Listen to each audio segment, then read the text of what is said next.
네, 오늘 알파벳의 주식 투자 종목으로서의 장단점 저희가 여러 가지로 짚어봤습니다. 자, 그러면 오늘장 우리 국내 종목 비교할 만한 매력에 필적할 만한 이런 국내 종목도 한번 살펴봐야 할 텐데요. 자, 이성웅 다울투자증권 영업부 차장님 함께 합니다. 차장님 어서 오십시오. 네, 안녕하십니까. 네, 알파벳 관련해서 오늘장에서 어떤 종목 보면 좋을까요? 뭐 다 연상이 될 것 같아요. 네. 바로 네이버를 좀 봐야 되는 상황인데요. 뭐 검색 엔진 쪽에서도 그렇고 뭐 AI 사업에 대한 부분도 지금 뭐 결은 같이 하지만 우선 네이버를 좀 말씀을 드리기 전에 좀 그 AI 쪽 우리나라 좀 AI 관련주들의 상승세가 좀 많이 좀 높잖아요. 네. 근데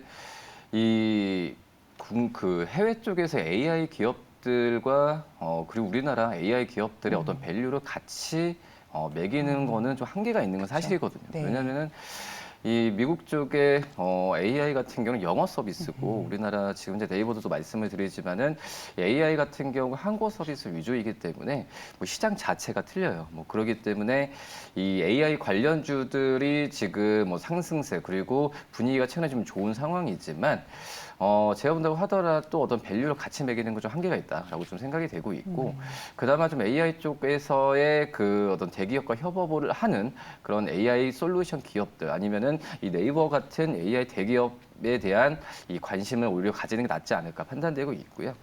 특히 네이버 같은 경우에는 이 아직 뭐 광고 그리고 뭐 검색 이쪽 시장이 좋아지는 부분은 아직까지 눈에 크게 지금 띄고 있지는 않아요. 지금 1분기 실적도 그렇고 지금 2, 3분기 실적이 그나마 좀 증권사에서 실적 추정 높이는 거는 바로 이제 그 비용적인 통제 뭐 이 부분이 그나마 좀 네이버에 대한 실적 추정치를 높이는 거라고 좀 생각이 되고 있는데 네. 뭐 네이버 같은 경우에도 지금은 현재 뭐 AI나 여러 가지 사업 쪽에 준비를 하는 상황에서 최대한 어떤 비용 통제로 인해서 어떤 주가나 그리고 뭐 실적에 대한 부분을 지금 끌어올리려고 지금 노력을 많이 하고 있거든요. 뭐 그러기 때문에 광고 쪽은 저도 지금 뭐 하반기 때 뭐 이커머스 쪽과 통틀어서도 이 좋아진다라고 좀 단언은 하기는 좀 힘들지만 이 어떤 주가적인 측면에서 봤을 때는 AI 신사업에 대한 어떤 방향성 그리고 비용 통제에 대한 부분에 있어서 잘 되는지 부분을 확인을 해야 되는 게 맞다고 판단되고 있고요. 뭐 주가 수준을 보면 알겠지만은 거의 안 움직이고 있어요. 뭐 그런 점에서 봤을 때 이런 방향성이 좀 확인됐을 때는 확인되면서 어떤 트레이딩 관점을 유지하시는 게 맞지 않을까라고 좀 생각이 됩니다. 이번 구글 개발자 회의에서 그러니까 다언어 그 검색 관련해서 한국어가 포함됐단 말이죠. 일본어와 함께. 네네. 그러면서 상당히 한국어 쪽 검색도 잘 되더라. 뭐 이러한 반응들이 나오던데요. 그러면 네이버에 그만큼 뭐 경쟁력이 조금 실추될 수 있는 부분 아닌가. 왜냐하면 그 전까지만 하더라도 한국어에 있어서만큼은 우리가 독보적인 데이터베이스를 가지고 있다. 이렇게 사실은 어떤 해자가 있었는데 이런 부분들이 좀 훼손된 거 아닌가 하는 걱정이 좀 있거든요. 투자자로서. 어떻게 보십니까? 근데 제가 본다고 하더라도 이제 한국어 쪽에서의 어떤 시장 자체가 어차피 이용하는 그 부분은 결국은 한국인이거든요. 네. 예, 그런 점에서 봤을 때는 이 네이버 자체에서의 그 한국어에 대한 부분이 아니라 이 영어에 대한 어떤 그 소비층을 좀 확대해야 되는 게 가장 좀 일차적인 거라고 좀 생각이 되고 있고요. 뭐 그러기 때문에 뭐 서비스에 대한 부분 같은 경우에도 이 네이버의 자체적인 어떤 솔루션이 아니라 말씀하셨듯이 다국어에 대한 부분에 있어서 다 기업들, 뭐 구글도 그렇지만은 이 기업들과 협업하는 게 저는 일차적으로 좀 필요하지 않을까. 뭐 그래야 이 AI 서비스에서 우리나라 뭐 그 산업 자체가 좀 글로벌화 될 수 있는 그런 상황이지 않을까라고 좀 생각이 듭니다. 네, 지금 주가의 방향성이 좀 확인되면은 한번 잘 살펴보자라고 네이버에 대한 말씀을 주셨는데요. 가격 전략 확인해 보도록 하겠습니다. 우선 1차적인 목표가는 23만 원을 좀 말씀을 드리는데, 뭐 증권사에서는 이 뭐 비용 통제랑 또 포시마크 쪽에서의 실적에 대한 부분을 해서 그리고 26만 원을 말씀을 드리는데 계속 AI 얘기를 하지만은 지금 증권사에서 네이버의 목표 주가를 AI 쪽과 연결하면서 올리고 있지는 않거든요. 아. 네, 어떤 비용, 이 재무적인 상황과 그리고 푸시마크 쪽에서의 어떤 매출 인식 이 부분으로 지금 26만 원을 지금 얘기를 하고 있기 때문에 AI는 좀 별도로 이 네이버에 대한 이 목표 주가는 좀 짧게 가는 게 좀 낫지 않을까라고 좀 생각이 됩니다. 네, 네이버에 있어서는 조금 짧게 보자는 말씀을 주시면서 1차적인 목표가는 23만 원으로 제시해 주셨습니다. 자, 그럼 이제 본격적으로 수급 체크하면서 오늘 장 국내 공약주 살펴보도록 하겠습니다. 우선 시간외 특징주 함께 보도록 하겠습니다. 자, 전력반도체 마이크로 LED 관련주죠. 광전자가 시간외 상한가 기록했습니다. 시간외에서 9% 껑충 오른 ITI즈 한국금융정보산업협동조합으로부터 132억 원 규모의 용역 계약 수주 공시가 있었습니다. 뉴로메카도 시간외에서 8%대 큰 상승 나왔는데요. 포스코 기술연구원과 함께 열림 정보시스템 협동 로봇 공동 연구개발 협약 소식 들려왔습니다. 국내 소프트웨어 기업 최초의 엔비디아 파트너 사이죠. C랩도 시간외에서 크게 올랐습니다. 소액제 생산 기업인 JW 생명과학 정규장에서 약보합세로 마감 후에 시간외에서 3% 가까이 상승 거래됐네요. 자, 오늘 장에서 어느 종목 좀 살펴보면 좋을까요, 소장님? 이제 뉴로메카 한번 좀 봐야 될 텐데 우선 뭐 이슈도 들렸지만 이제 포스코 기술연구원과 이제 협동 로봇에 대한 얘기가 좀 나와주면서 오늘 장 시작하면서 상승폭을 좀 키울 가능성이 크다라고 말씀드릴 수 있겠고, 네.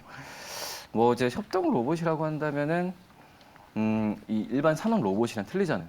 산업 로봇 같은 경우에는 이 어떻게 보면 공장에서 그런 좀 제조, 그러니까 인간과 분리된 그런 인간이 하는 일을 대체하는 게 바로 이제 산업 로봇이라고 볼 수 있겠고, 협동 로봇 같은 경우에는 사람과 같이 이 협동 로봇에 대한 로봇에 대한 부분을 같이 진행하는 게 바로 이제 협동 로봇이거든요.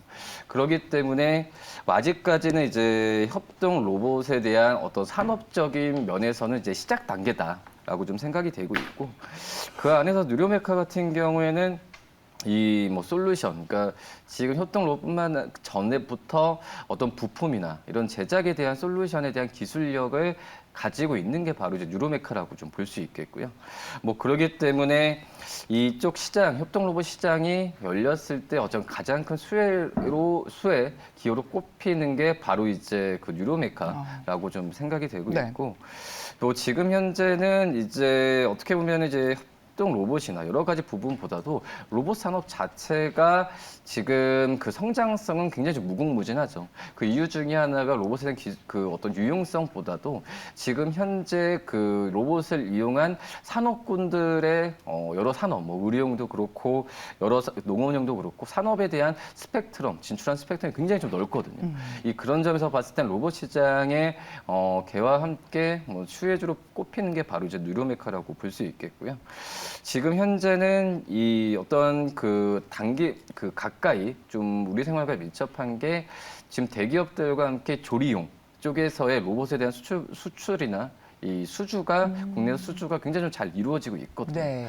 뭐 그런 점에서 본다고 한다면 지금 이제 뉴로메카에 대한 어떤 로봇 관련주들 실적에 가시화되는 게 저는 이제 뉴로메카가 뭐 가장 좀 근접해 있지 않을까라고 좀 생각이 되고 있고, 지금 이제 협동 로봇 쪽만 본다고 하더라도 지금 잘 되고 있어요. 왜냐하면 작년부터 생산 능력을 좀 끌어올리고 있는 상황이거든요. 뭐 그렇기 때문에 이 뉴로메카에 대한 이 협동 로봇은 뉴로메카 어떤 최소 노조로 했을 때는 뉴로메카가 가장 좀 적당한 기업이지 않을까. 올해 뭐 영업이익 같은 경우에도 뭐 적자가 나올 가능성이 크지만은 적자폭이 지속되는 부분은 제가 본다고 하더라도 올해가 좀 마무리 해이지 않을까라고 좀 생각이 되고 있고요. 뭐 그런 점에서 뭐 적자폭에 대한 그 부분도 좀 줄어드는 모습을 봤을 때는 뉴로메카에 대한 관심은 좀 계속 가져야 되지 않을까라고 좀 판단이 됩니다. 네, 이번 주에 세계 최대 로봇 학술 대회도 또 진행된다고 하더라고요. 로봇주에 대한 관심 다시 한번 저희가 좀 가져야 될 때가 아닌가 하는 생각도 해봤습니다. 가격 전략 한번 확인해 볼까요? 지금 어떻게 보면은 이제 적자이기 때문에 어떤 목표 주가를 한정하는 건 좀 한계가 있는 상황이고요. 네. 어차피 지금 주가 수준을 올리는 부분은 기대감, 그리고 몇 년 후에 실적에 대한 부분을 좀 주가로 좀 끌어들이는 그런 상황이기 때문에 뭐 단기적인 트레이딩 관점에서 들어간 게 맞다라고 생각이 되고 있고, 우선 1차적인 목표가는 4만 원 좀 말씀을 드리고 손절가는 32,000원 말씀드립니다. 네, 누로메카에 대해서 현재는 단기 트레이딩으로 접근하는 것이 맞다라고 얘기를 해주셨고 목표가는 4만 원 제시됐습니다. 참고해 주시면 좋을 것 같고요. 자, 그러면 최근 외국인 기관 순매수 종목 가운데서 오늘 공략해 볼 만한 종목이 있는지 살펴보도록 하겠습니다. 우선 외국인 순매수 특징주부터 보시겠습니다. 냉각수 허브 모듈 양산 시작한 현대위아 전기차 열관리 시장에 첫 발 내디뎠습니다. 외국인 16거래일 연속 담았습니다. 한화는 열흘째, 또 5G 관련주로 솔리드는 7거래일째 외국인 순매수했습니다. 자, 로봇주 고영은 외국인이 닷새째 샀고요. CJ 프레시웨이도 나흘째 순매수했습니다. 이어서 기관 순매수 특징주 보시죠. 한솔 아이원수는 17일 동안 기관이 담고 있습니다. 주요 채널 간 실적 희비가 교차한 롯데쇼핑은 11일 연속, 또 동화제약은 9거래일째 기관 수급 유입되고 있습니다. 자, 전일장에서 4% tw인 루트로닉은 8일째, 해상풍력주인 동국 SNC는 닷새째 기관이 사들이고 있습니다. 외국인 순매수 특징주 가운데 오늘의 토픽 꼽아주신다면요?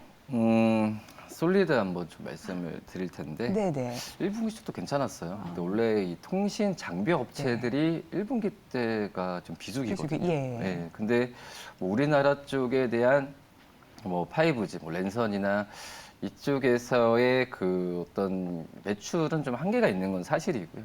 지금 그 1분기 실적도 호재를 보인 이유가 이제 미국 쪽에서의 중개기 매출이나 그리고 이 오픈넷 수출, 또 이제 유럽 관공서 쪽에서의 수출 부분이 좀 좋았기 때문에 아시겠지만 통신 장비 업체들 지금은 사람 그 많이 안 본 지 꽤 됐어요. 네. 통신 장비 업체들이. 네.